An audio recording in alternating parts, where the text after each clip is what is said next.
Jumpa kembali di MDD Journey Inspiration of Life. Pagi ini saya mau coba sharingkan teman-teman dengan temanya melakukan firman Tuhan dengan hikmat dan kekuatan sendiri adalah hal mustahil.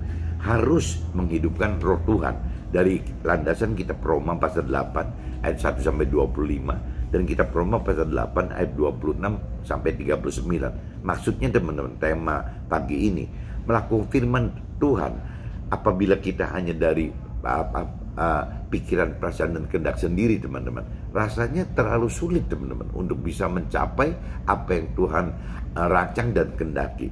Begitupun juga apabila kita menggunakan kekuatan kita sendiri, teman-teman, rasanya rasanya mustahil gitu untuk kita mampu mengenal firman Tuhan, mampu mengerti firman Tuhan, apalagi melakukan firman Tuhan, teman-teman. Jadi untuk bisa mengenal firman Tuhan itu butuh roh Tuhan, teman, yang untuk bisa memberikan pengenalan yang lebih dalam gitu akan firman Tuhan, akan pribadi Tuhan.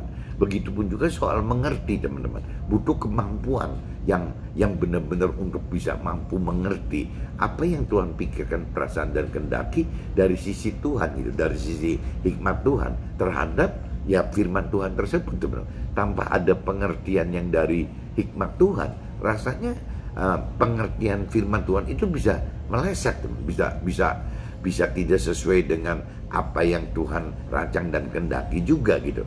Nah, begitupun juga teman-teman dalam hal melakukan firman Tuhan, apabila kita tidak menghidupkan roh Tuhan di dalam hidup kita, rasanya untuk mampu untuk berani melakukan firman Tuhan itu tidak bakal bisa, teman-teman. Akan mustahil sekali gitu. Karena melakukan firman Tuhan itu bagi dunia, bagi daging itu adalah satu hal yang tidak wajar dan bodoh, teman-teman. Jadi waktu kita akan melakukan firman Tuhan, itu kita kalau lihat kanan kiri kita, itu tidak ada yang mendukung kita, teman-teman. Baik sesama kita, baik komunitas kita, baik keluarga besar kita, keluarga kecil, bahkan di dalam keluarga kita sendiri, teman-teman. Sampai ke pasangan kita pun belum tentu pasangan kita itu bisa mendukung kita, teman-teman. Jadi memang untuk melakukan firman Tuhan itu butuh kekuatan dari roh Tuhan gitu, butuh hikmat yang dari Tuhan sehingga kita mau gitu dan mampu melakukan firman Tuhan, teman-teman. Jadi melakukan firman Tuhan itu harus ada kemauan dan juga kemampuan. Kemauan saja sudah susah karena bertentangan dengan apa yang dikehendaki orang dunia pada umumnya, apa yang dikehendaki oleh orang dunia dan apa yang dikehendaki oleh orang yang berkeyakinan, teman-teman. Nah, ini sudah dari sisi kemauan aja juga sudah susah, teman-teman, untuk kita mau gitu.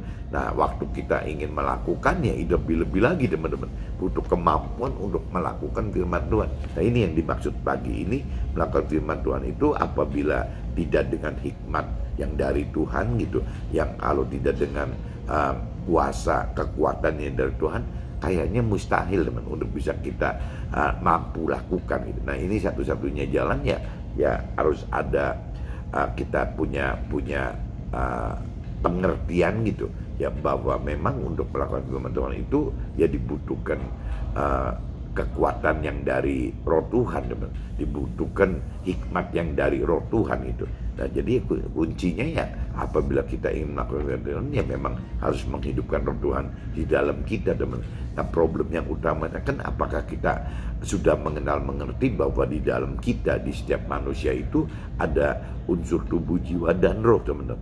Pada umumnya orang-orang dunia, orang berkeyakinan hanya tahu bahwa di dalam manusia itu hanya terdiri dari tubuh dan jiwa saja, teman. Bagaimana piara tubuh, ya bagaimana menggunakan tubuh, bagaimana memelihara jiwa, dan bagaimana menggunakan jiwa gitu. Tapi kalau bicara dari sisi rohani, tidak mungkin ya kita bisa melakukan firman Tuhan, bahkan untuk mengenal dan mengerti aja kalau tidak mengaitkan unsur roh yang di dalam kita gitu, roh kita yang dihidupkan oleh roh Tuhan, itu sudah tidak mungkin, teman-teman, bisa punya kemauan dan kemampuan untuk melakukan firman Tuhan gitu. Nah, ini sebelum saya masuk ke draft, teman-teman, saya lebih baik bicara dari dasar firmannya dulu, teman-teman. Coba teman-teman baca di kitab Roma pasal 8 ayat 1 sampai 39, teman-teman. Kitab Roma ya ayat pasal 8 ayat 1 sampai 39. Itu perikrop yang pertama teman, yang ayat satunya itu judulnya hidup oleh roh gitu. Judulnya itu, temanya itu, perikopnya itu. Demikianlah sekarang tidak ada penghukuman bagi mereka yang ada di dalam firman Tuhan tersebut. Roh yang memberi hidup telah memerdekakan kamu dalam firman Tuhan itu dari hukum dosa dan hukum maut.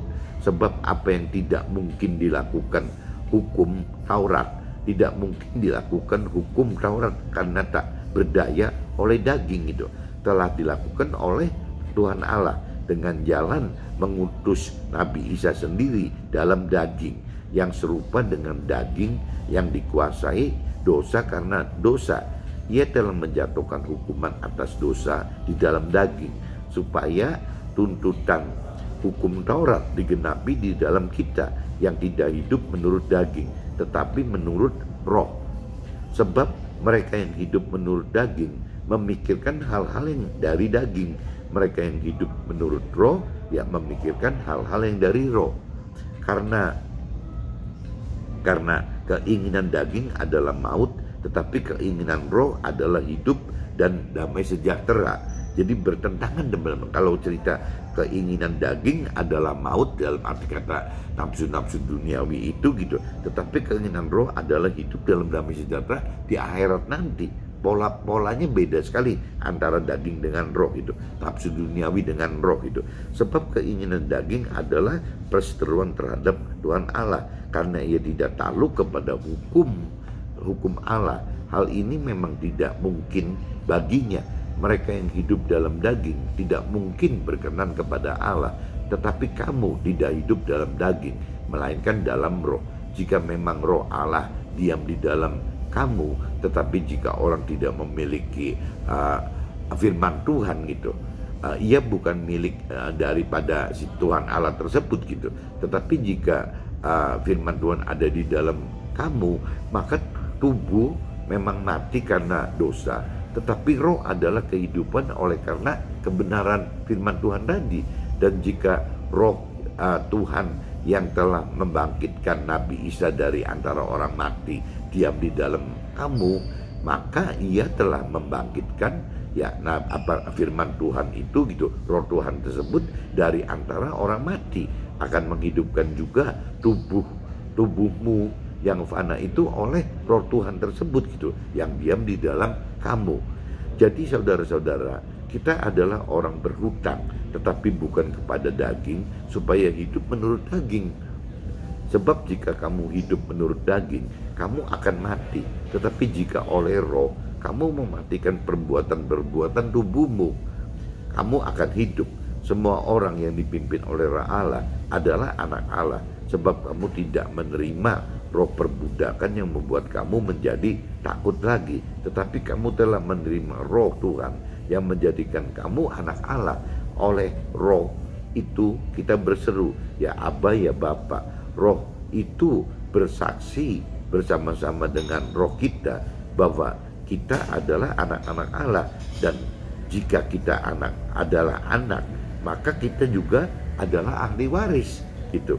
Maksudnya orang-orang yang berhak menerima janji-janji Allah yang akan menerimanya bersama-sama dengan Nabi Isa tersebut, dengan Nabi Isa tersebut, yaitu jika kita menderita bersama-sama dengan Nabi Isa, supaya kita juga dipermuliakan bersama-sama dengan Nabi Isa gitu.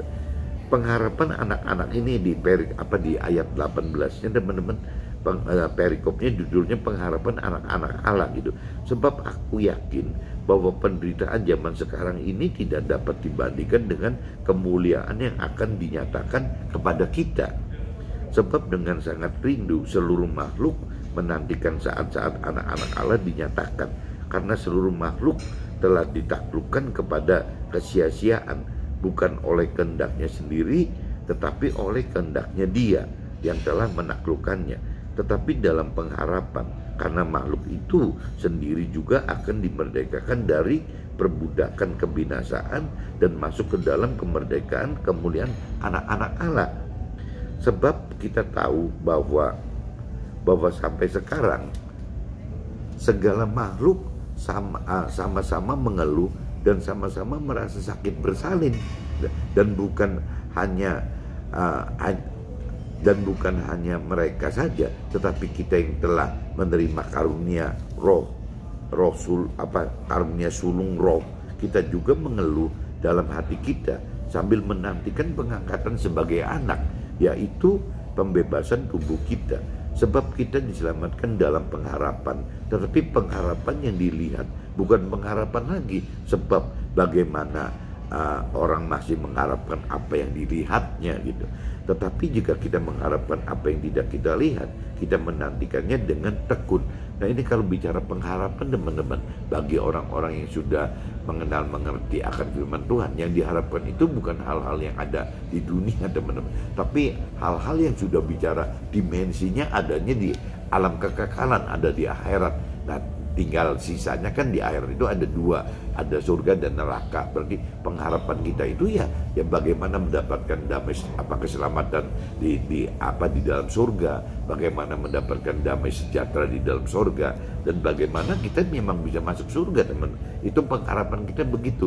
Nah, bagi kita yang hidup di dunia sekarang, surga itu kan nanti teman-teman, bukan sekarang gitu. Jadi ngapain kita berharap hal-hal yang sekarang toh nanti kita tinggalkan? Ya kita harusnya berharap kepada hal-hal yang memang tidak terlihat dari sekarang gitu, yaitu adanya di akhirat itu teman-teman. Cuman ini tidak mudah teman, bagi kebanyakan orang tidak mudah gitu. Demikian juga roh membantu kita dalam kelemahan kita, sebab kita tidak tahu bagaimana sebenarnya harus berdoa, tetapi roh sendiri berdoa untuk kita kepada Allah dengan keluhan-keluhan yang tidak terucapkan. Dan Allah yang menyelidiki hati nurani mengetahui maksud roh itu, yaitu bahwa ia sesuai dengan kehendak Allah berdoa untuk orang-orang kudus. Kita tahu sekarang bahwa Allah turut bekerja dalam segala sesuatu untuk mendatangkan kebaikan baik bagi mereka yang mengasihi Dia, yaitu bagi mereka yang terpanggil sesuai dengan rencana Allah.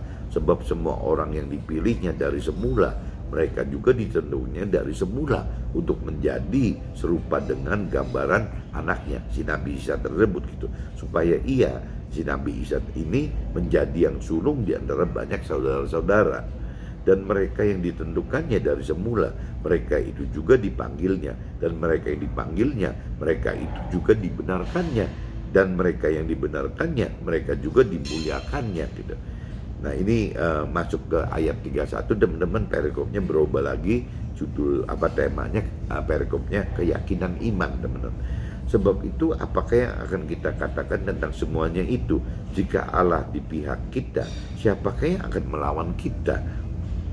Ia yang tidak menyayangkan anaknya sendiri, tetapi yang menyerahkannya bagi kita semua, bagaimanakah mungkin ia tidak mengaruniakan segala sesuatu kepada kita bersama-sama dengan Dia? Siapakah yang akan menggugat orang-orang pilihan Tuhan Allah gitu? Allah yang membenarkan mereka, siapakah yang akan menghukum mereka? Nabi Isa yang telah mati, bahkan lebih lagi yang telah bangkit, yang juga duduk di sebelah kanan Tuhan Allah, yang malah menjadi pembela bagi kita gitu. Siapakah yang akan memisahkan kita dari kasih Nabi Isa tersebut? Jadi kalau secara Nasrani teman-teman, seolah-olah apabila kita sudah meninggal dunia dan menghadapi penghakiman, penghukuman, pengadilan nanti di akhirat nanti teman-teman, Nabi Isa itu adalah pembela kita teman-teman. Kalau dari sisi Nasrani seperti itu gitu. Jadi siapakah yang akan memisahkan kita dari kasihnya Nabi Isa gitu? Penindasan atau kesesakan atau penganiayaan atau kelaparan atau ketelanjangan atau bahaya atau pedang, seperti ada tertulis, oleh karena engkau kami ada dalam bahaya maut sepanjang hari, kami telah dianggap sebagai domba-domba sembelihan. Tetapi dalam semuanya itu kita lebih daripada orang-orang yang menang oleh Dia yang telah mengasihi kita. Sebab aku yakin bahwa baik maut maupun hidup, baik malaikat maupun pemerintah, baik yang ada sekarang maupun yang akan datang, atau kuasa-kuasa, baik yang di atas maupun yang di bawah, ataupun sesuatu makhluk lain, tidak akan dapat memisahkan kita dari kasih Allah yang ada dalam firman Tuhan tersebut gitu. Nah ini jadi balik lagi kalau dikatakan di sini yaitu firman Tuhan Allah adalah Tuhan Allah. Tuhan Allah adalah firman Tuhan Allah. Jadi memang itu udah benar-benar saling terkait teman-teman. Nah, cuman untuk bisa mengenal, mengerti dan melakukan firman Tuhan Allah gitu. Nah ini yang dikatakan kita butuh firman Tuhan jelas gitu. Tapi juga kita butuh menghidupkan roh Tuhan teman-teman untuk bisa mengenal, mengerti dan melakukan firman Tuhan tersebut. Ini saya udah bacakan kitab Roma pasal 8 ayat 1 sampai 39 teman-teman. Nah ini saya coba masuk ke draft aja, jadi saya sembari jalan nanti di draft sembari saya jelaskan teman-teman. Roma 8 pasal 1 Roma pasal 8 ayat 1 sampai 11. Melakukan firman Tuhan dengan hikmat dan kekuatan dari sendiri adalah hal yang mustahil karena manusia dipenuhi oleh nafsu-nafsu duniawi atau daging gitu. Sehingga Tuhan utus Nabi Isa menjadi daging agar jadi panutan kita mendapatkan keselamatan akhirat, yakni hidup damai sejahtera oleh karena roh Tuhan.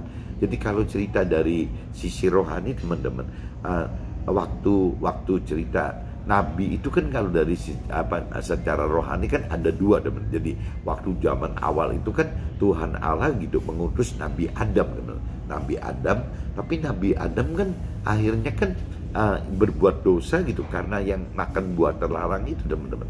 Nah tahap keduanya Tuhan Allah kan berpikir bagaimana caranya supaya manusia kita ini bisa terselamatkan dari dosa-dosa dunia ini teman. Nah akhirnya Tuhan Allah untuk tahap keduanya yaitu bagaimana mengutus Nabi Isa, bukan Nabi Adam jadi Nabi Isa. Jadi Nabi Adam itu secara rohani itu adalah Nabi yang pertama teman-teman, yang berjuang untuk bisa menyelamatkan kita manusianya gitu. Nah tapi gagal karena memang apa yang dilakukan oleh Nabi Adam tersebut malah jadi dosa buat kita, dari dosa awal teman. Nah akhirnya Tuhan Allah mengutuskan Nabi Isa untuk sebagai Adam kedua teman. Nah waktu mengutus Nabi Isa itu, nah baru teman Nabi Isa itu bisa beda dengan apa yang dihasilkan oleh Nabi Adam teman. Nah ini ceritanya jadi begitu. Jadi kenapa istilahnya Tuhan Allah mengutus Nabi Isa itu ya karena waktu pertama mengutus Nabi Adam gagal teman. Makanya jadi Tuhan pengen mengutus Nabi Isa untuk bisa menyelamatkan kita sekaligus yaitu menjadi korban untuk kita dalam hal menebus dosa-dosanya Nabi Adam itu teman-teman. Jadi Nabi Isa itu sampai dikorbankan teman, dikorbankan oleh Tuhan Allah gitu ya untuk menebus kita semua manusia kini gitu. Ya, dari dosa awalnya Adam dan Hawa kan dari dosanya Nabi Adam.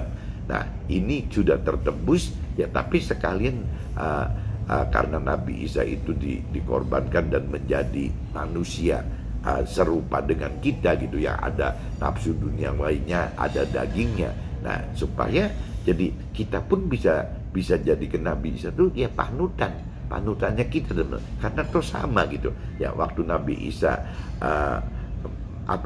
mengajari kita gitu ya, menuntun kita, mengajari kita untuk mencari keselamatan akhirat itu tidak dengan yang dalam bentuk yang istimewa gitu, tapi tidak. Dan Nabi Isa sesuai dengan ya seperti manusia pada umumnya gitu, ada nafsu dunia dan daging ini. Nah ini agar supaya kita jadi lebih mudah teman-teman untuk mendapatkan keselamatan yang diajarkan oleh Nabi Isa itu lebih mudah, karena Nabi Isa-nya kan sebagai manusia juga gitu.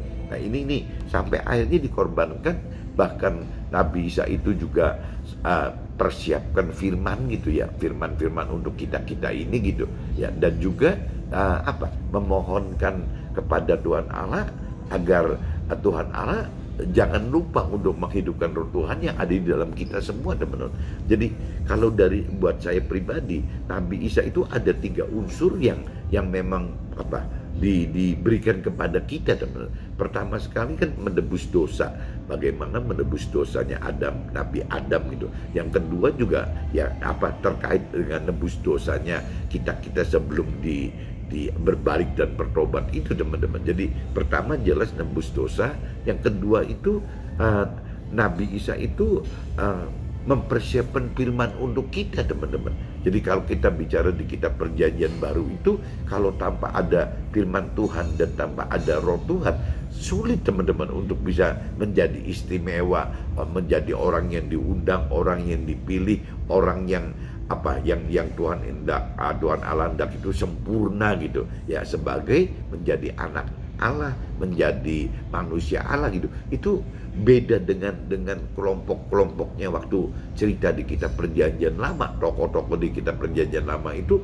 tidak seistimewa dengan kita, teman-teman, karena tidak ada bekal firman Tuhan gitu. Kalau zamannya Nabi Isa kan kita sudah dibekali firman Tuhan. Jadi sudah Nabi Isa menebus dosa-dosa kita gitu ya, karena dosa awal dan dosa karena kita belum bertobat gitu ya, sudah mempersiapkan firman Tuhan gitu, sehingga kita bisa diistimewakan di mata Tuhan gitu. Dan yang ketiganya ya itu, hidupkan Roh Tuhan gitu ya, dengan memohon, Nabi Isa memohon kepada Tuhan Allah gitu ya, untuk jangan lupa menghidupkan Roh Tuhan yang sudah ada di dalam setiap manusia ini gitu. Nah itu, jadi ada 3 fungsi itu. Kalau saya lihat Nabi Isa itu seperti itu, teman-teman.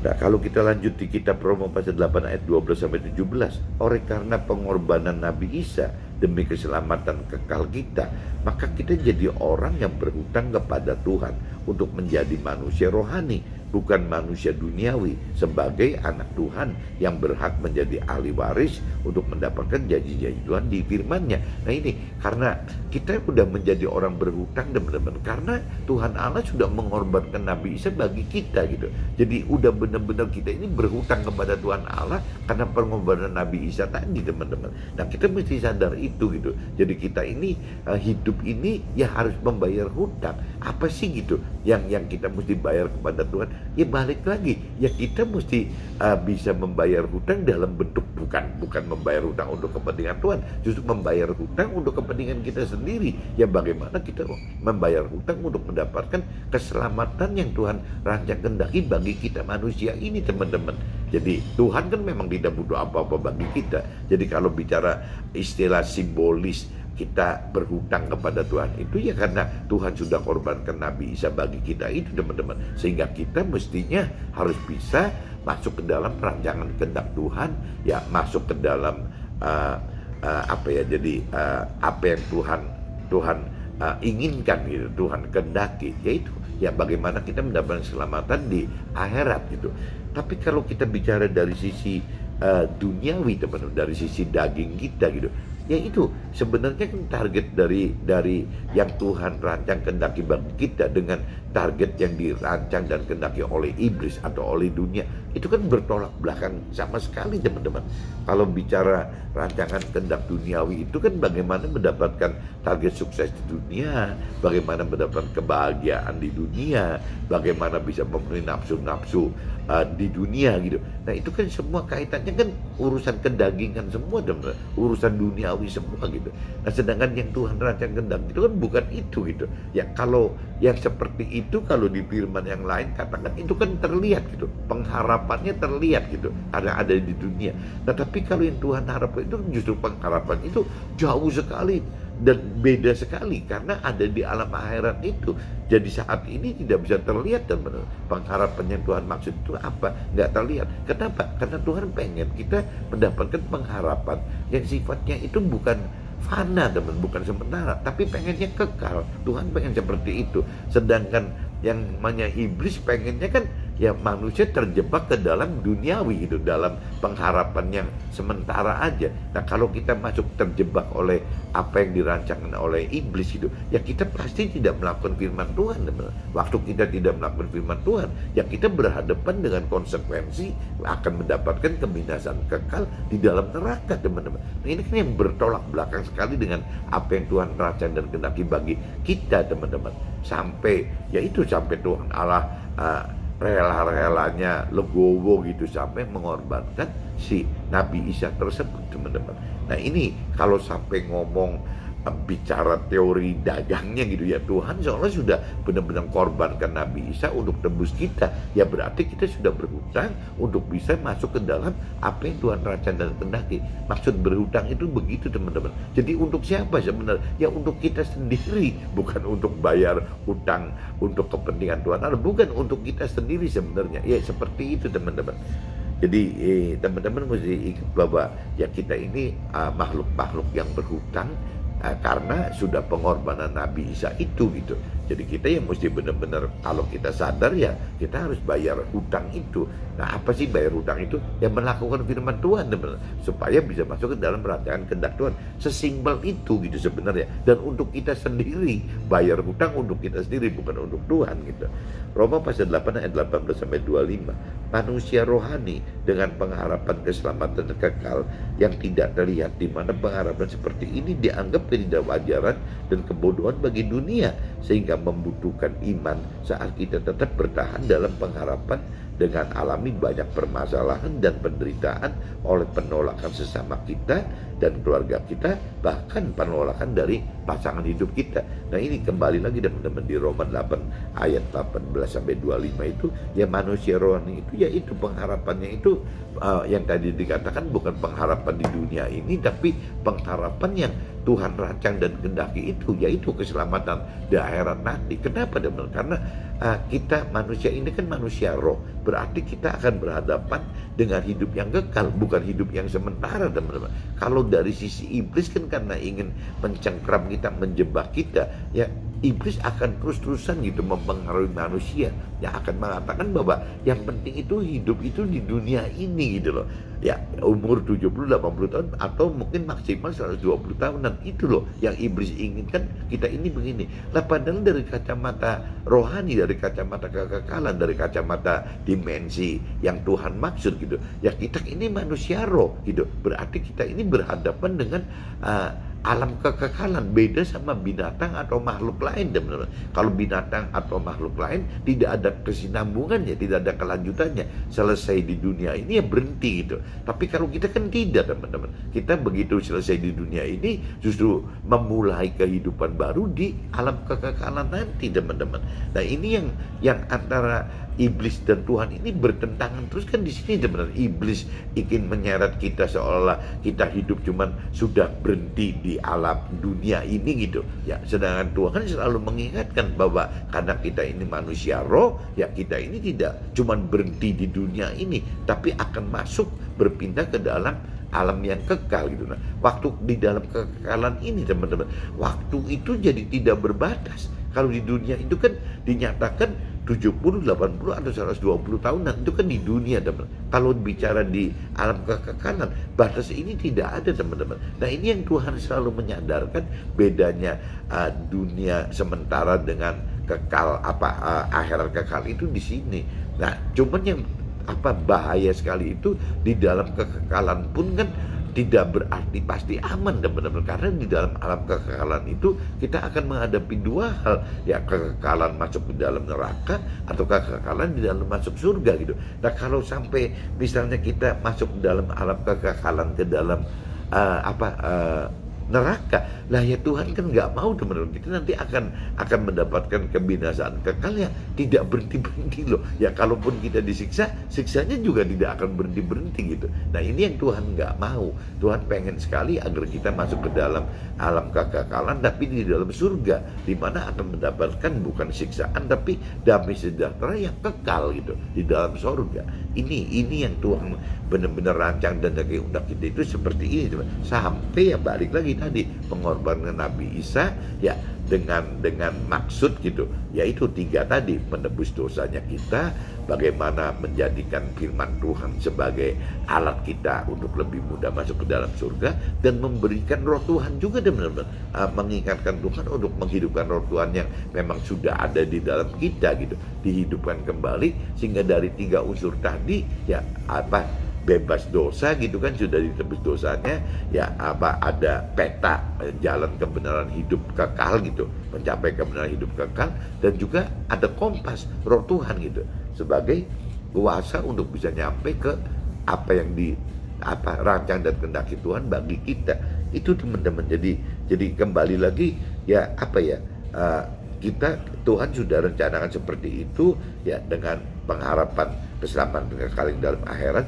meskipun bagi dunia teman-teman ya ini iblis ciptakan gitu, pengharapan semacam ini adalah dibenci benar-benar, dibenci, dicurigai oleh dunia gitu. Jadi kalau kita ketemunya orang dunia atau orang-orang berkeyakinan, maksudnya orang beragama tapi belum mengerti akan pribadi Tuhan secara benar atau firman Tuhan secara benar-benar, akhirnya kita bertentangan terus teman, bertentangan antara apa yang kita rancang kehendaki gitu ya, apa ngikutin apa yang Tuhan rancang kehendaki dengan apa yang dirancang oleh dunia, itu bertolak belakang teman. Dan orang dunia, orang berkeyakinan akan beranggapan orang-orang rohani ini, orang yang ingin masuk ke dalam rancangan dan kehendak Tuhan ini, jadi anggapnya tidak wajar teman-teman. Karena kenapa sih orang dunia, orang berkeyakinan malah pengen mengumpulkan harta benda di dunia ini supaya jadi kenyamanan dan keamanan. Tapi kalau dari sisi rohani gitu, dari sisi keselamatan akhirat, justru yang dikhawatirkan Tuhan selalu ingat itu ya, kalau kita sampai berani menggenggam harta benda dunia, ya sudah habis teman-teman. Kita tidak bisa melepaskan itu, akhirnya tidak bisa ya berpindah ke dengan pola-pola keselamatan akhirat, itu nggak bisa karena terjerat ini teman-teman. Nah ini yang diingatkan itu yaitu, dan dilengkapi lagi teman-teman gitu ya, waktu kita ingin melepaskan dunia itu ya timbulnya jadi dianggap ketidakwajaran dan kebodohan bagi dunia. Orang dunia ngumpulin kok kita malah ngelepasin gitu ya. Ini bedanya di situ teman-teman. Makanya kembali lagi, nggak mudah teman-teman. Waktu kita ingin melakukan firman Tuhan itu ya, kita pasti bertolak belakang dengan kebanyakan orang di sekitar kita, baik itu sesama kita, baik itu keluarga kita, bahkan pasangan kita sendiri teman-teman. Itu bisa menghalangi kita untuk mengambil langkah untuk bisa masuk ke dalam apa yang Tuhan rancang dan kehendaki itu gitu. Roma pasal 8 ayat 26-30 teman-teman. Hanya dengan menghidupkan roh Tuhan dalam kehidupan rohani kita, maka Tuhan turut bekerja dalam segala hal kehidupan kita demi kebaikan kita, jika kita mengasihi Tuhan dan terpanggil dan terpilih ya, serta sudah Tuhan tentukan dari semula untuk menjadi serupa dengan Nabi Isa sebagai sulungnya, untuk dibenarkan dan dimuliakan oleh Tuhan itu. Nah ini pengennya Tuhan kan seperti ini teman-teman. Tapi dalam realita praktek keseharian kita nggak mudah teman-teman, nggak mudah sama sekali. Hanya dengan menghidupkan roh Tuhan gitu. Apabila kita menghidupkan roh Tuhan, baru ada kemungkinan ya kehidupan rohani kita akan apa, jadi karena roh Tuhan itu akan bekerja membantu kita teman dalam kehidupan kita gitu. Tapi kalau tanpa ada roh Tuhan, kita cuma mengandalkan kekuatan kita sendiri, rasanya kita tidak akan kuat teman-teman, tidak akan kuat. Dan ini semua sebenarnya teman-teman, orang yang bisa mengandalkan roh Tuhan sampai kuat ya, sebenarnya secara nggak langsung udah pasti ya diundang gitu ya dipilih ya sudah ditentukan dari semula gitu ya itu kembali lagi kasih karunia yang dari Tuhan, bukan dari karena kita yang bisa rencanakan. Nah, kasih karunia Tuhan itu akan lahir apabila kita mengasihi Tuhan, teman. Apabila memang kita mengasihi Tuhan, ya ada kemungkinan kasih karunia itu akan kita dapatkan. Waktu kita dapatkan kasih karunia Tuhan, yaitu kita akan bisa menjadi yang terundang, terpanggil, terpilih gitu, dan sudah ditentukan. Ya itu seperti Nabi Isa, ya, maksudnya sebagai sulungnya kita itu gitu. Dan nanti apabila kita berhasil masuk ke dalam rancangan kehendak Tuhan, ya kita dibenarkan oleh Tuhan dan sekaligus kita juga dimuliakan oleh Tuhan, teman-teman. Roma pasal 8 ayat 31-36. Butuh keyakinan iman dalam melakukan firman Tuhan, karena akan ada penindasan dan atau kesesakan atau penganiayaan atau kelaparan atau ketelanjangan atau bahaya atau pedang. Semuanya membutuhkan ada Tuhan di pihak kita, sehingga tidak akan ada yang dapat melawan kita jika kita bersamanya.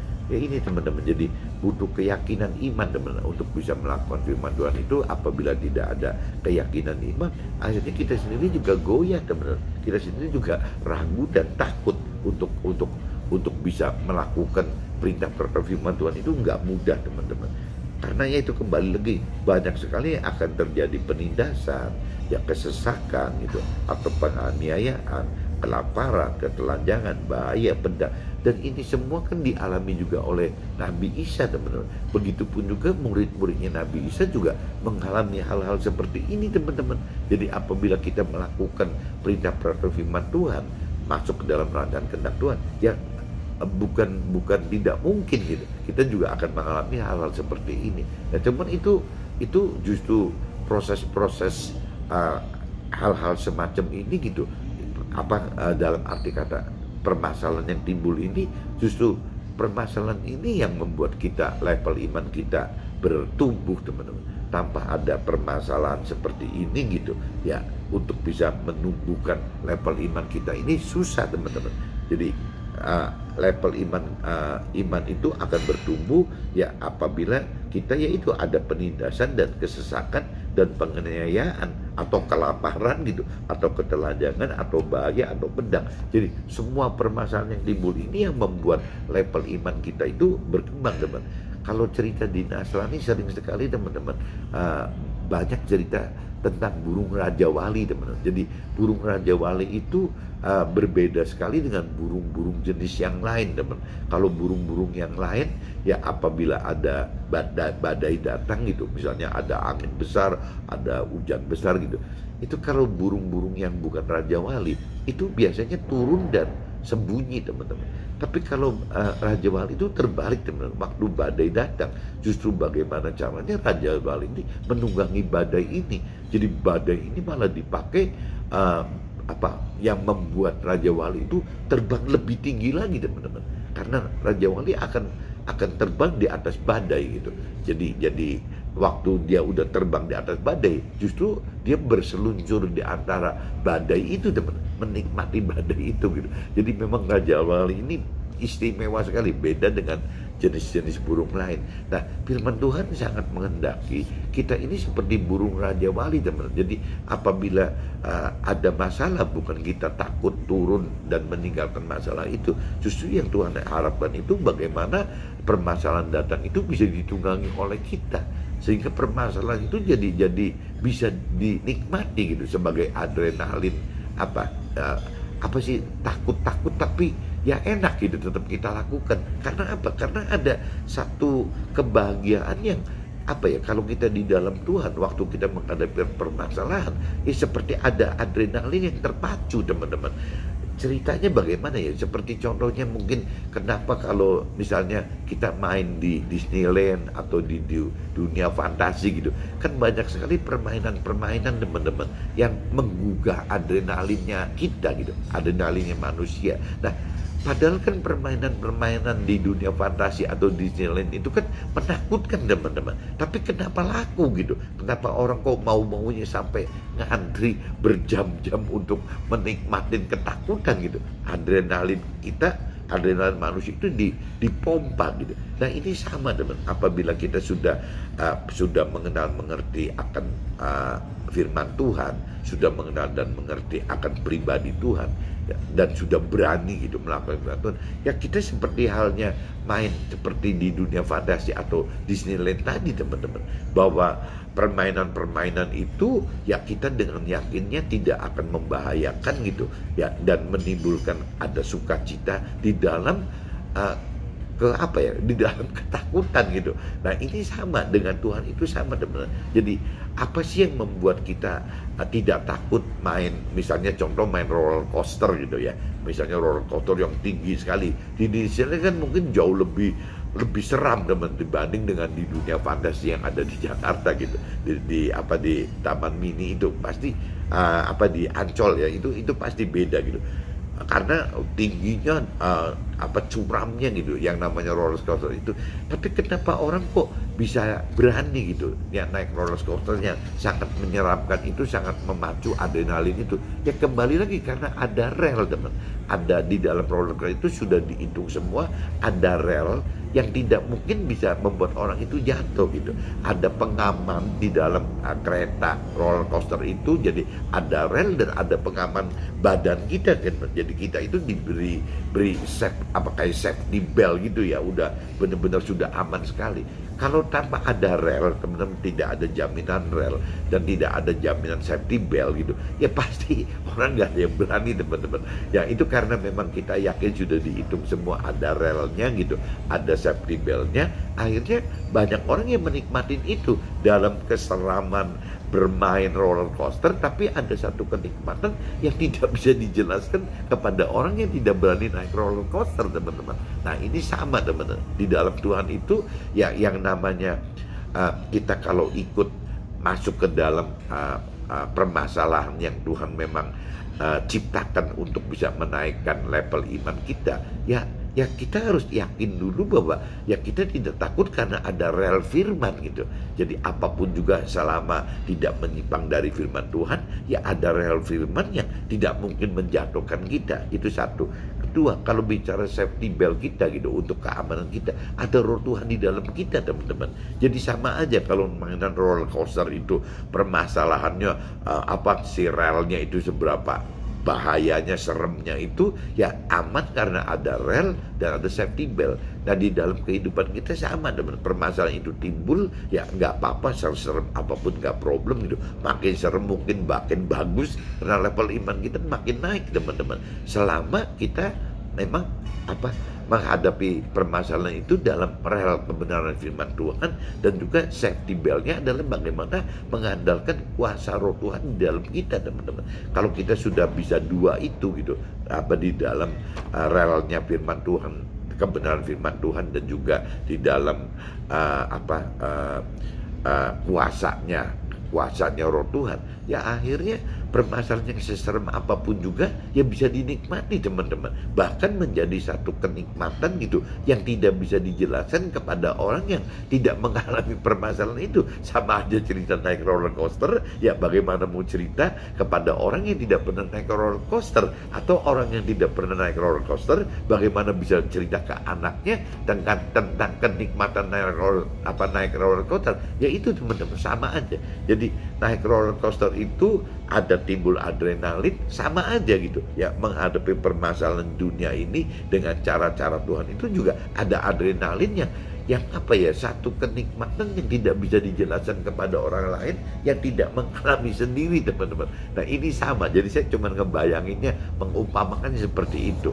Kalau sampai menghadapi permasalahan hidup gitu dengan mengandalkan firman Tuhan dan roh Tuhan, takut, teman-teman. Mungkin untuk saya pun berhenti, teman-teman, tidak berani lanjut gitu. Tapi kalau kondisi seperti ini, bisa makin mengerti akan firman Tuhan, makin mengerti pribadi Tuhan, kita itu makin berani loh, teman.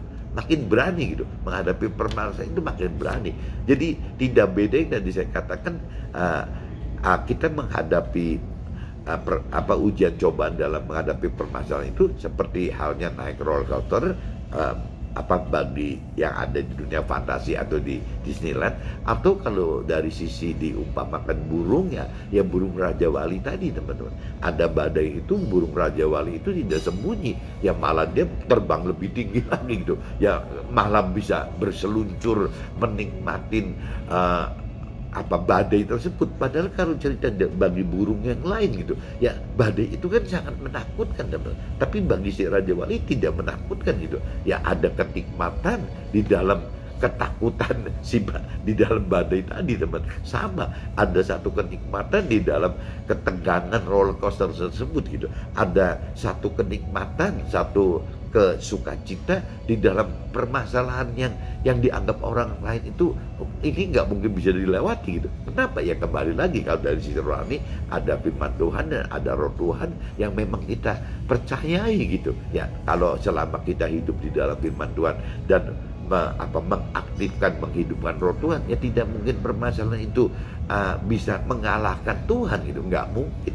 Yang bisa mengalahkan itu kan apabila kita tidak terus tetap di dalam jalur firman Tuhan dan tidak mengandalkan roh Tuhan. Nah itu bisa bahaya, teman-teman. Bisa tidak bisa selamat gitu. Nah ini saya ceritakan, jadi mudah-mudahan adanya ujian cobaan di dalam hidup kita itu, apabila kita ada firman Tuhan dan ada roh Tuhan, rasanya seaman kita naik roller coaster di dunia fantasi atau di Disneyland gitu, dan seaman Raja Wali terbang di atas badai, teman. Sama aja teman-teman. Mudah-mudahan teman-teman bisa nangkap maksud saya gitu.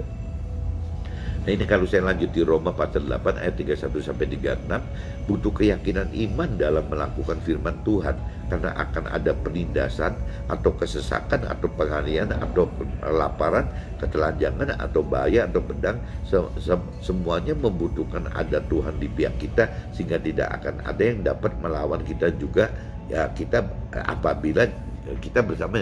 Ini mungkin ceritanya sama aja teman ya, cerita tadi bagaimana istilahnya kalau kita menghadapi ujian cobaan seberapa gawatnya juga, permasalahan seberapa gawatnya juga, selama kita hidup di dalam ada rel kebenaran firman Tuhan dan juga menghidupkan ada kekuatan roh Tuhan di dalam kita, rasanya tidak mungkin ada apa-apa tuh teman-teman. Asal kita jangan tinggalkan aja teman-teman, jangan tinggalkan firman Tuhan, jangan lepas dari firman Tuhan, dan jangan sampai mengabaikan, tidak menghidupkan roh Tuhan. Nah itu yang bahaya sekali teman-teman, itu bisa sangat bahaya gitu. Roma pasal 8 ayat 37 sampai 39, dalam segala masalah kita akan jadi pemenang oleh karena Tuhan yang mengasihi kita, sebab kita yakin semua permasalahan tidak akan dapat memisahkan kita dari kasih Tuhan yang ada dalam firman Tuhan dan juga roh Tuhan itu. Nah ini kembali ke kitanya lagi teman-teman ya. Apabila dalam segala masalah kita akan jadi pemenang gitu, kita akan jadi pemenang, kita pasti akan menang, yaitu oleh karena kembali lagi ya, Tuhan itu memang mengasihi kita gitu. Nggak mungkin Tuhan akan menyelakakan kita gitu. Nah tinggal problemnya kita mengasihi Tuhan bener nggak gitu ya. Kalau kita mengasihi Tuhan bener dan Tuhan mengasihi kita, ya mestinya tidak ada persoalan yang bisa menghalangi kita gitu ya, sebab kita yakin semua permasalahan tidak akan dapat memisahkan kita dari kasih Tuhan yang ada. Yaitu kita mesti punya keyakinan seperti itu teman-teman, bahwa permasalahan apapun juga yang terjadi gitu ya tidak akan memisahkan kita dari Tuhan. Nah kalau selama kita bicara menghadapi semua permasalahan itu bersama Tuhan, dalam arti kata yang tadi katakan ada firman Tuhan dan ada roh Tuhan, ya kita tidak mungkin akan terpisah dari Tuhan teman-teman ya. Jadi ya kembali lagi, kunci hidup itu yang benar itu ya bagaimana caranya kita hidup dengan di dalam kebenaran firman Tuhan, di dalam jalur, di dalam rel kebenaran firman Tuhan teman-teman, dan juga di dalam kuasa, di dalam lindungan dari roh Tuhan tadi teman-teman. Jadi hidup rohani itu cuma modalnya dua itu aja teman-teman. Ya seperti tadi cerita roller coaster, modalnya cuma harus ada rel gitu. Ya kita mainan di dalam relnya roller coaster, dan juga ada safety belt gitu yang memegang badan kita sampai tidak terpelanting. Nah tapi kalau seandainya relnya tidak ada dan safety beltnya tidak ada, firman Tuhannya tidak ada dan roh Tuhannya tidak ada, ya rasanya mainan roller coaster ya pasti terpelanting teman-teman. Begitupun juga dalam hal menghadapi permasalahan hidup teman-teman. Apabila tidak ada rel kebenaran firman Tuhan dan tidak ada safety belt dari kuasanya roh Tuhan gitu, ya rasanya kita juga akan terpelanting oleh problem-problemnya permasalahan yang timbul di dunia ini teman-teman. Tapi kalau selama ada rel kebenaran firman Tuhan dan ada safety belt roh Tuhan di dalam kita, ya itu kembali lagi kalau kita bicara realita diumpamakan seperti roller coaster gitu, di seluruh dunia itu kan beradu teman-teman. Bagaimana membuat roller coaster yang terkesan makin memacu adrenalin gitu. Semakin memacu adrenalin, semakin dicari orang teman-teman, dan tarifnya mahal teman-teman.